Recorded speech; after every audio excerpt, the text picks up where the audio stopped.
தொழில்துறை அமைச்சர் ஒரு அறிவிப்பை வெளியிட்டார். ஒரு வெற்றி காயத்தை அறிவிச்சு ஒரு வெள்ளை காயத்தை காட்டி இதுதான் வெள்ளை அறிக்கைன்னு சொல்றார்.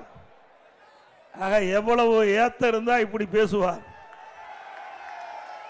எங்க நாட்டு மக்கள், இங்க படித்த இளைஞர்கள் இருக்கிறீங்க, நாட்டில் பல லட்சம் பேர் வேலை இல்லாம இருக்கிறாங்க.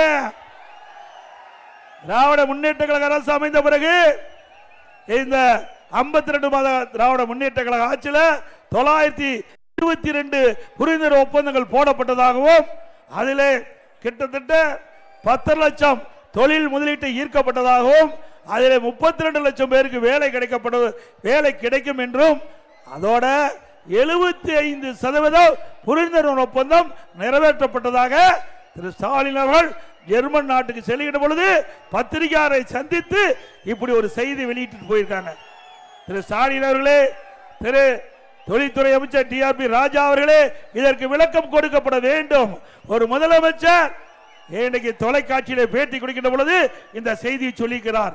அந்த அடிப்படையில் நான் கேட்கின்றேன், இன்றைக்கு நீங்கள் ஆட்சி பொறுப்பேற்றதிலிருந்து 922 புரிந்துணர்வு ஒப்பந்தங்கள் போடப்பட்டது என்று சொன்னால் அதில் 75% புரிந்துணர்வு ஒப்பந்தங்கள் நிறைவேற்றப்பட்டது சொன்னால் லட்சக்கணக்கான பேருக்கு, சுமார் தமிழகத்தில் 25 லட்சம் பேருக்கு வேலை கிடைத்திருக்க வேண்டும். கிடைச்சதா வேலை? திண்டுக்கல் மாவட்டம் வேடசத்தூர்ல எத்தனை பேருக்கு வேலை கிடைச்சது? ஆனா ஸ்டாலின் பேசுறாரு 77%, 32 லட்சம் பேர்ல 77% புரிந்துணர்வு ஒப்பந்தம் நிறைவேற்றப்பட்டு சொன்னால் 32 லட்சம் பேருக்கு வேலை கிடைக்கும் என்று சொன்னால் அதில் 75% பார்க்கின்ற பொழுது 25 லட்சம் பேருக்கு தமிழகத்திலே விடியா திமுக ஆட்சியிலே இன்றைக்கு இந்த தொழில்துறை மூலமாக வேலை கிடைத்திருக்க வேண்டும். அத்தனை பொய் செய்தானே, பொய்யாத்தானே செய்தி வெளியிட்டாரு. இதற்கு பிரதான எதிர்க்கட்சி அனைத்து இந்திய அண்ணா திராவிட முன்னேற்ற கழகம், அது மக்களால் அங்கே கொடுத்திருக்கிறீங்க.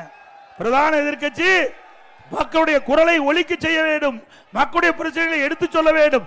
அதான் பிரதான எதிர்க்கட்சியுடைய பணி. அந்த நோக்கத்திலே நான் தெரிவித்தேன். இன்றைக்கு திரு ஸ்டாலின் அவர்களே, உங்களுடைய ஆட்சியிலே இன்றைக்கு 10 லட்சம் கோடி தொழில் முதலீட்டு ஈர்க்கப்பட்டதாகும், 922 புரிந்துணர்வு ஒப்பந்தம் போட்டதாகவும் நீங்கள் வெளியிட்டிருக்கீங்களே, அதற்கு வெள்ளை அறிக்கை வேண்டும்.